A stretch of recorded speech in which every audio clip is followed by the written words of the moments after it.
giving you useful and practical tips to help you make more money selling travel. This is the Art of Selling Travel podcast, and here to guide you through it all, your host, Glenda Beagle. Well, hello, Ming. I am so excited to have you join us again here today. Thanks so much for having me, Glenda. I'm really excited to be here. Awesome. So as you probably have all heard, a couple of weeks ago, we did an episode with Ming about what was new with cruising. And we wanted to also touch on, if you've never sold cruises or if it's been a really long time, what do you need to know about selling cruises, or how can you kind of break into that? I don't know about you, Ming, but I hear from a lot of people that cruising is really complicated, or there's not enough commission in it, or there's not enough, there's just not enough money for the amount of work. What do you hear from advisors? Actually, that's really interesting that you're saying that, because my last job before I became a journalist or writer was at a full service travel agency. And I worked with a lot of travel advisors. My role was to obviously help them promote cruises to their clients. But a lot of them, since they didn't sell cruises very often, always said, I never know what to do when someone asks for about, a cruise. And I actually sometimes pass it on to some of the more experienced agents to have them talk to the customers. And I thought, wow, that's kind of scary. But also at the same time, I thought this is where, we really need to educate our advisors on how to be comfortable on selling cruises. And I can totally understand. For me, I've been cruising for over 30 years now. So cruising to me is a no-brainer. I can talk about it in my sleep. And then I realized how, if you haven't done it before, if you haven't done it once or twice, or haven't done it for a long time, how difficult it can be to be confident about, to talk about it to your clients, right? So it's like anything, right? If you don't do it every day, when you have to suddenly do something or talk about something, you're not confident because you're not really 100% sure. So, and I understand cruising is a little bit more complicated. You're not just telling a client to pick a hotel that has a beach and a pool, and they'll be happy there, right? In a tropical island. With cruise ships and cruise lines, there's so many different brands and different ships and sizes and who they cater to, the audience, the demographic, where they go. It can be intimidating. And that's where I think a lot of advisors are afraid if they're not experienced. Absolutely. So, one of the things with that I find in working with travel advisors is cruising is absolutely comes down to the qualifying. You have got to qualify your clients, because just as you said, there's so many options out there. Now, the flip to that is, if I handed you brochures for every hotel in the world, that's really intimidating and overwhelming as well. And it just, for some reason, we seem to think that hotels, it's like, oh, okay, well, a Marriott's a Marriott, a Delta's a Delta, a Fairmont's a Fairmont, a Super 8's a Super 8, and we can categorize that. And perhaps it's because those are on our own local streets in our own hometowns and things. But when it comes to cruise lines, we kind of look at it and go, I have no idea. Now, from my perspective, I think it's sometimes because sometimes cruise lines start to blur the marketing a little bit. There's a lot of premium cruise lines out there that I probably wouldn't necessarily call premium. Or, there's kind of that sliding scale. What is luxury? I've worked with travel advisors who, I'm a luxury travel advisor because I sell mini suites on Celebrity. Well, the next luxury advisor is not going to call that luxury. So I think it's because we start to use too many buzzwords, almost, if you will, that starts to complicate things.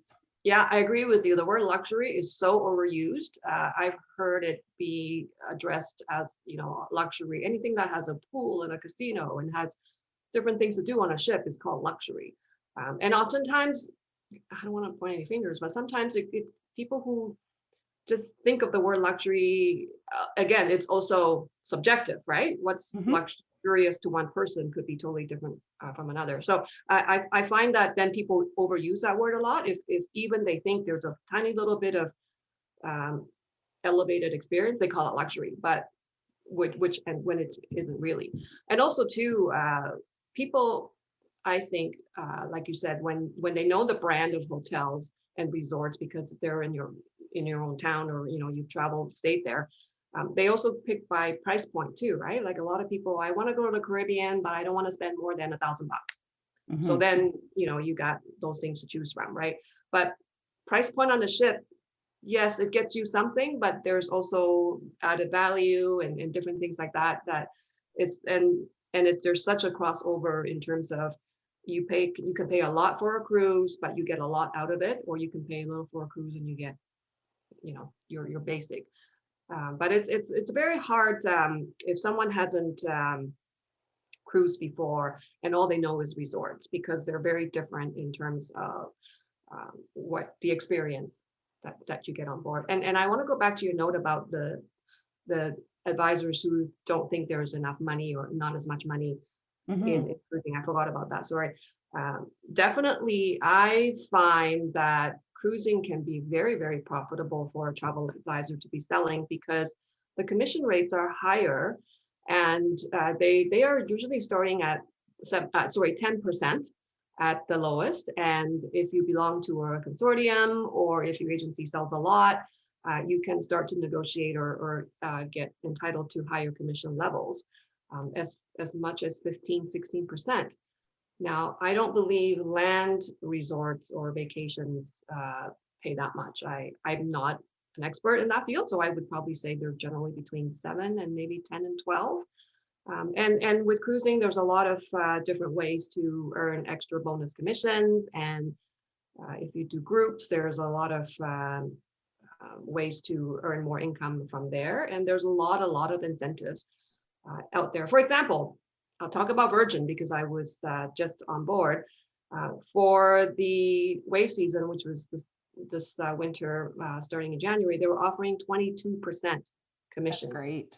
On new bookings, and they've just extended it. I thought it ended. Well, they were threatening that it was going to end, but a couple of days ago they just extended it to new bookings made up to March 31st. And you don't have to be a high producer with them. You could have not booked any Virgin cruise, but you can go in earning 22%. So there are a lot of incentives out there, obviously from cruise lines who want to bring advisors back to selling cruises. Absolutely. But the other thing is too, is when it comes to cruises, it's not always just the cruise. I come from central Alberta. So if let's say my clients were doing a Caribbean cruise, they don't want to just fly down for 7 days. Yes. That's a long ways to fly, which I know for some people, they're like, but it's just to Florida. But there isn't necessarily direct flights. You're going to go through Toronto, you're going to do this. It becomes an all-day flight. It and does. So in which case, let's build it on. How can we do an add-on? I used to love to do, I called it Disney with the Hangover cruise, because I would send my clients to Disney World and then I would tell them, I'm like, you know what, you got to do a 4-day cruise at the end just to relax. Let the kids continue to play and things like that. But as parents, because when you come home from Disney, you need a vacation from your vacation because you've just been going. So I used to throw on like 3 to 5 day cruises just so that people had that bit of downtime and that sort of thing too. So I think sometimes it's also rethinking how we think about cruises. Yes, absolutely. And nowadays you've got to get there early because there's so many things that could possibly go wrong between traveling from your home to destination. And you're right.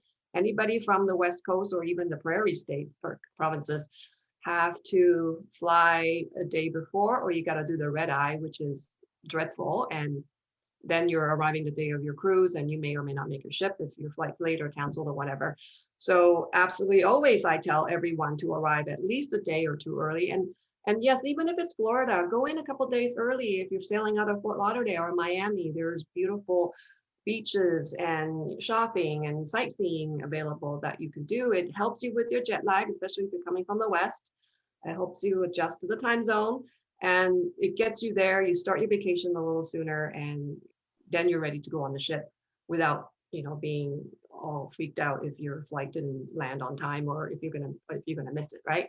So definitely, I always recommend going in early. And you mentioned the short cruises. That's also a good example of someone who hasn't cruised before could start. And that's how actually I started. 30 years ago, I was looking to book a vacation. And guess what? The year before, we went to Disney World as our first vacation. That's where everybody goes, right? Like as an adult, your first trip is one of your trips is going to be Disney World. So then I thought, let's try a cruise. I haven't cruised before. And there was a 4-day cruise out of Miami to the Bahamas. And I thought, wow, it's 4 days. What can go wrong? Well, nothing did. And I loved it. And here's why I am now over 30 years later. So short cruises are a great way to start as a hangover cruise, which is a great idea too. But it's a good way to get introduced into cruising for the clients. You know, my very first cruise was actually Vancouver to Seattle. So it was one night. It was back in the day when WestJet was really starting to make a play. So Air Canada, WestJet were fighting it out. And I think it cost me $35 for airfare to fly into Vancouver home from Seattle. Wow.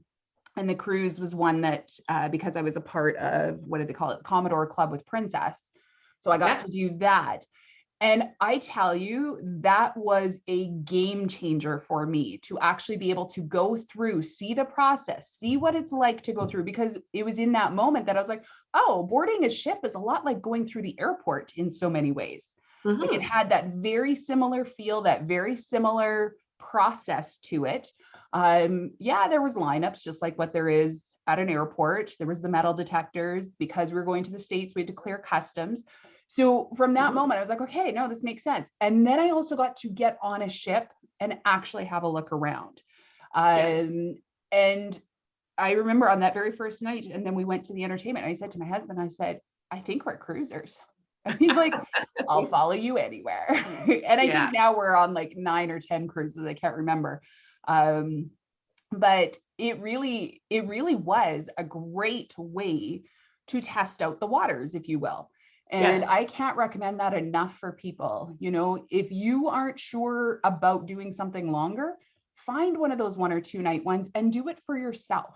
Get a feel of the process, because I think anytime you can take away, it's the unknown. And I think for travel advisors in particular, because we want to be known as an authority, we want to be seen as the expert.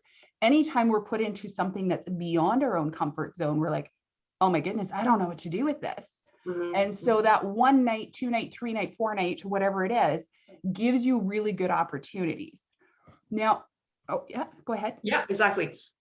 I was just going to say too, those short cruises, yes, when you go on and you really experience it yourself, then yes, it gives you that confidence to talk about it to other people, knowing that you've done it, because the procedure is pretty well the same, whether it's 1 night or 100 nights. Like you said, getting on the ship, you are going through all the security and everything you mentioned. So once you're on it, once you're on it, and then you experience the cuisine, the service, the entertainment, the activities, your accommodations, and everything it has to offer, then you know what it's like to cruise. Obviously, if it's a longer cruise, you go to different destinations. There's extra things that you will learn more about when you see ports and go on excursions and stuff. So if you're doing a 1 night cruise to nowhere, you won't really have that. But at least the gist of cruising is there. And it's funny that same thing happened to you, is that when we cruised 30 years ago, same thing. My husband said to me, I think we're going to do this from now on. Probably like day 1 at dinner time, after we got this fantastic food and service. So yeah, it is changing, life changing for someone who hasn't done it before. And also anyone who lives in the West Coast that has those 1 nighter cruises, or even get on the ship inspection. I know you need to be near a port, but getting on the ship inspection is also a great way to at least get a bit of a feel on the ship. I know it's not the same as cruising, but at least you see the accommodations, you see the procedures, and you see what goes on. And you oftentimes get a meal on board, so you get to taste the food, you experience the service. Yeah, absolutely. Absolutely. I've done a number of ship inspections over the years, and there is something to be said. And, and I guess there's going to be a lot of travel advisors that are like, well, what can you get from a ship inspection? You're going to get the exact same thing you're going to get from a hotel inspection. You're going to get on the ground experience. And so 100%, I couldn't encourage that more. There's so many opportunities if you're part of CLIA and Cruising World and things like that. Go down, they line up the ships. You can get on there for those ship inspections, get the education and training along with it too. Like there's such good opportunities. Now, Yeah. one question that I know that I got so often was, well, actually, I have a couple of questions, but the first one was seasickness. Mm-hmm. That one is one that I would always get that. How would you handle that? Okay, seasickness is a very serious issue that people shouldn't brush off. I know some of the clients who come to you and say, I'm, really scared, I'm seasick, I'm motion sickness. Always acknowledge that. Like, don't just say, oh, you won't get seasick, go on a big ship. Like, that is not true. No matter how big the ship you are, the ocean is still much bigger than you, that ship. And Mother Nature can throw a lot of crazy things when you're at sea. And unfortunately, of course, it's unpredictable. For a person who is truly seasick, I mean, I tell them, here are some of the things that on board the ship you can help mitigate your seasickness. For example, you select a stateroom that is more towards the center of gravity, so low and middle of the ship. But again, that's not always possible, depending on when you book. There's so many different things that can come in play. But I tell people, select a stateroom that's more centralized. And of course, yes, a bigger ship does have a little bit more stability. All the ships have stabilizers. They're now coming out with ships that have a different bow design called the X bow. I watched a couple of videos on. These are more like expedition ships that have that go to the polar regions and stuff. And they're now coming out with designs that allows the ship to be a lot more stable and can travel through rough waters faster or smoother. Always bring their seasickness medication or sea bands. There's patches and different things they can talk to their pharmacist or doctor about for motion sickness.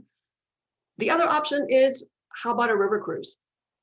They're on very narrow rivers. You're near land, very close. It's not deep water, and there's virtually no motion because the river boat is just sailing up and down the river. So that is another idea that I can say to offer for someone to try. Short cruises, of course, it's a great option because then you're not on the ship for 7 days if you truly don't enjoy, or those one-nighters. But you got to be careful where you go. Certain places do attract rougher waters. So, for example, the West Coast, Vancouver to Seattle, not so much Seattle, but Vancouver to LA, San Francisco, that stretch can get rough weather, even though there are these repositioning cruises that are 2-3 days long, and people might jump on that thinking that will be my first 2-day cruise.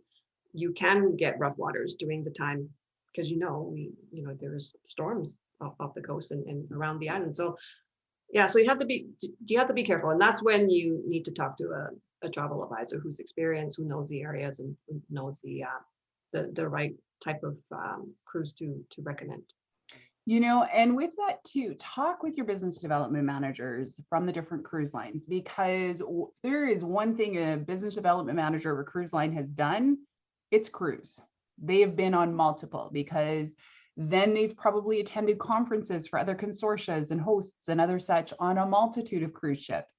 I think I probably have learned more from them as to how to avoid or what to do. I want to say it was Vicky that had talked about, there's one direction in the Caribbean. If you go from the mainland straight out to Puerto Rico, I think it is, if you go the one direction, the water hits just wrong and it can make the ship rougher versus going the other direction. And so it's just the little things like that that you can also pick at. But I will say that the bands behind the ears, I have a family who is quite motion sick. I thankfully don't seem to have that. But another thing too, it seems counterintuitive, you have to keep your stomach full. And my sister, her band or her patch behind her ear fell off, and then she wasn't feeling great. So then she refused to eat. And so she got really mad at me because I made her eat.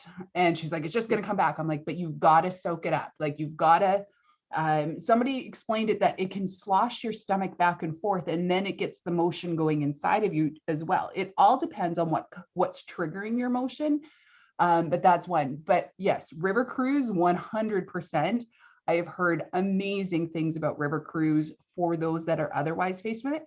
And the other thing to that, a lot of times if people are motion sick on a cruise, there's a good chance they're motion sick in a coach and places like that. So a river cruise eliminates that barrier. So it's a way to help your clients be able to see destinations like Europe and other such, and or up the Mississippi or places like that, that they might not be able to get to or be able to experience because they do suffer from motion sickness in other ways as well.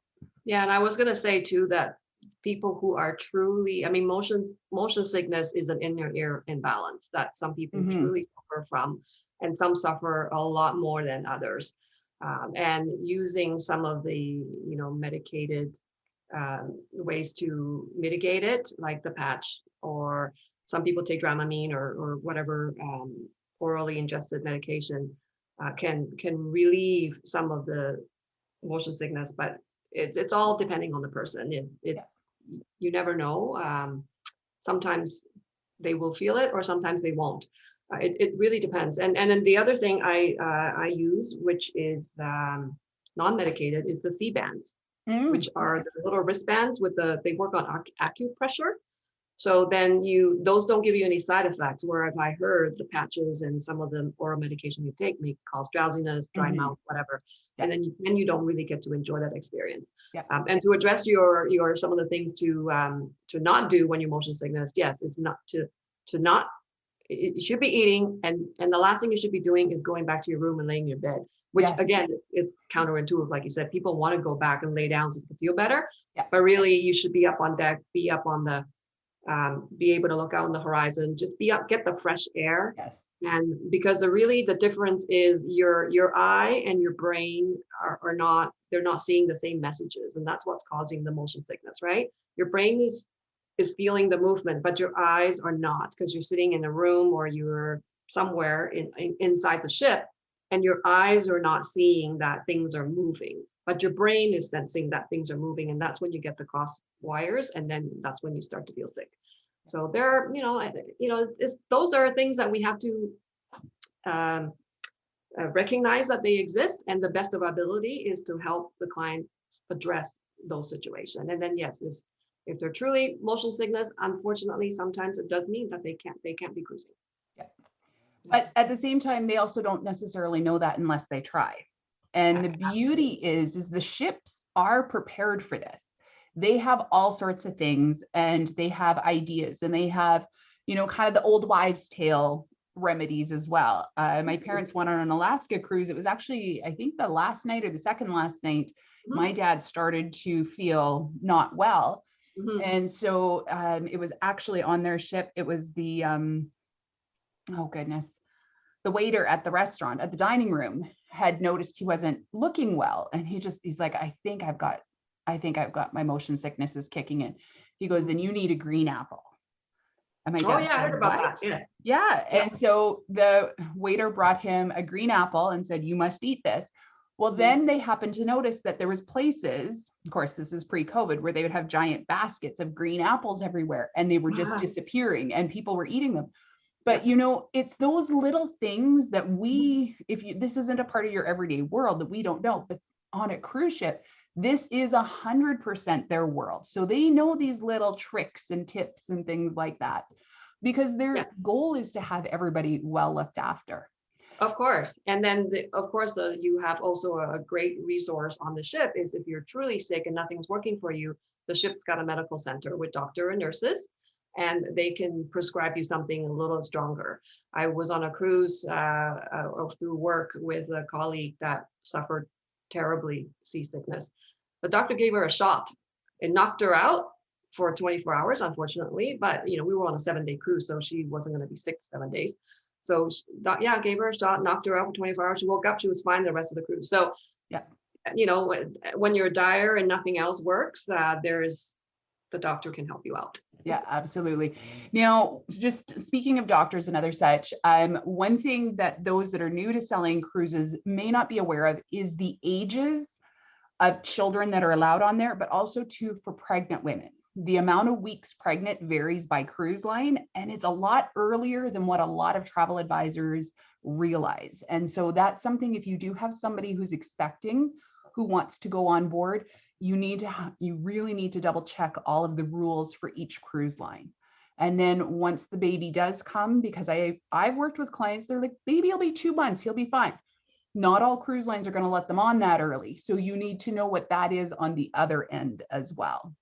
Yeah, the cruise, like I haven't ever booked a person on a cruise when I was a travel advisor who was going to be pregnant. I think it's 20 to or 24 weeks.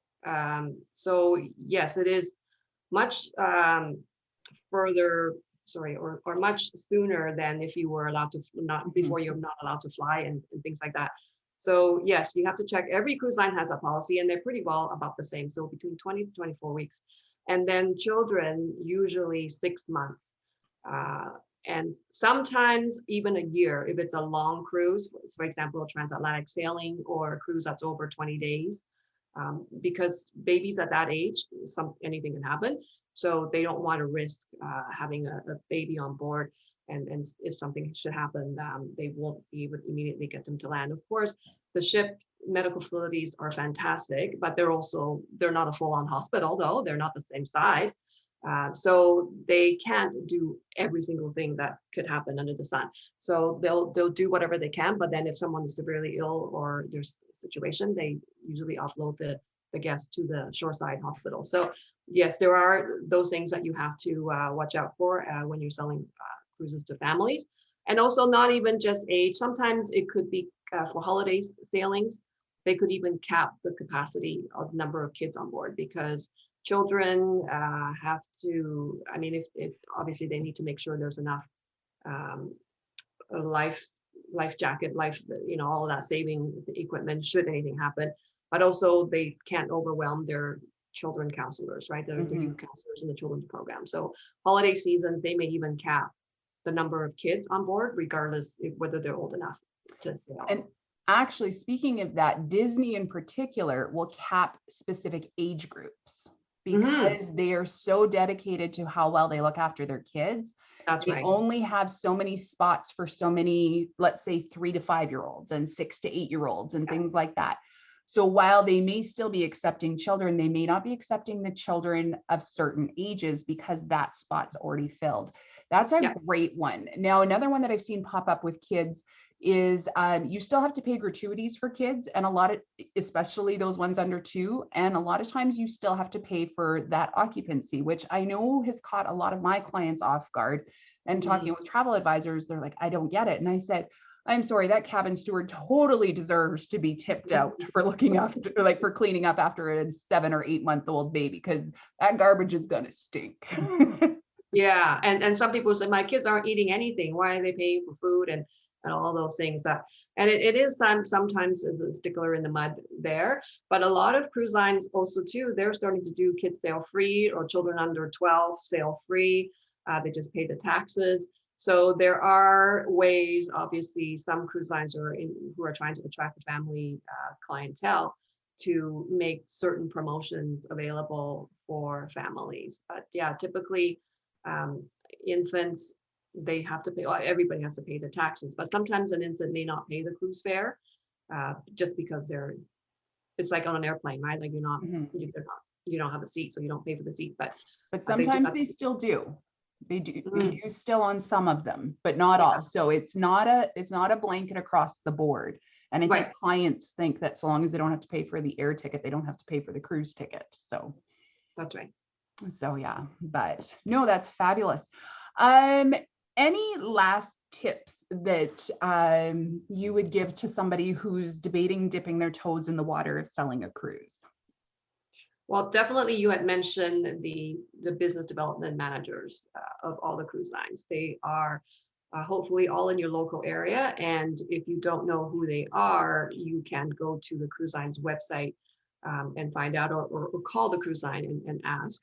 Because I know most of the Canadian business development team are very diligent at reaching out, whether you look them up in Facebook, social media, and find out who they are.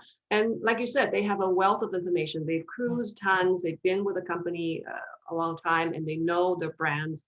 And they have also experienced other brands, like you said, hosting or being on other agencies conferences. So they're a big wealth of resource to help you feel a bit more comfortable on selling cruises. You also mentioned CLIA and companies like Sea Trade.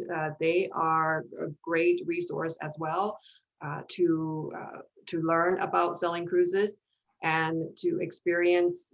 Sometimes they have conferences, usually in Florida, but once in a while they'll go over to Vancouver. So anybody mid-Canada and West Coast can hit that side and experience that. Once you get in the groove of educating yourself and just reading up about the cruise lines, follow the cruise industry news, and you'll get comfortable. But really, obviously, get yourself cruising or ship inspection or do the training programs that various cruise lines have. I mean, they all have travel advisor training programs, and talk to other advisors or your friends or your connections who have cruised before or who have sold a lot of cruises before. Talk to them, like, they bounce ideas off each other and get that kind of, get a start to start selling cruises. Absolutely. I love that. Yeah, definitely. This is something whether we're talking fees, we're talking specialties, whatever, just because you haven't yet done it, if you're in the travel industry and you're tapped into other people, you have a network unlike what anybody else outside of the industry has. You have so many resources in order to be able to find the information, and your suppliers, especially when it comes to cruises, absolutely are going to do what they can to help ensure that you can do that. So Ming, just before we wrap up, where can people find you? Where can they check you out online or wherever? Well, I have a website called yourcruisecoach.com. So my company name is Your Cruise Coach. And I am also on Facebook and LinkedIn and Instagram. On Facebook, you can just look, you have to, I guess, become my friend first before you can like my page, I guess. Look me up under Ming Tappin, Tappin. And or you can search Your Cruise Coach. You can see my page on there. As on LinkedIn, just look me up under my name. My website, as I said already, yourcruisecoach.com. I am always available. I mean, if you want to reach out to me through any of those ways, I'm happy to help anyone answer any questions, address any unknowns or uncertainties, and I can certainly. That's what I'm here for. That's why I called myself Your Cruise Coach, so I could teach people about cruising and help them be confident, not just as a travel advisor, but also as a consumer who may have a ton of questions about cruising. That I'm there to help both. That is fantastic. I will make sure we link all that up in the show notes. And thank you so much. Oh, great. Thanks for having me.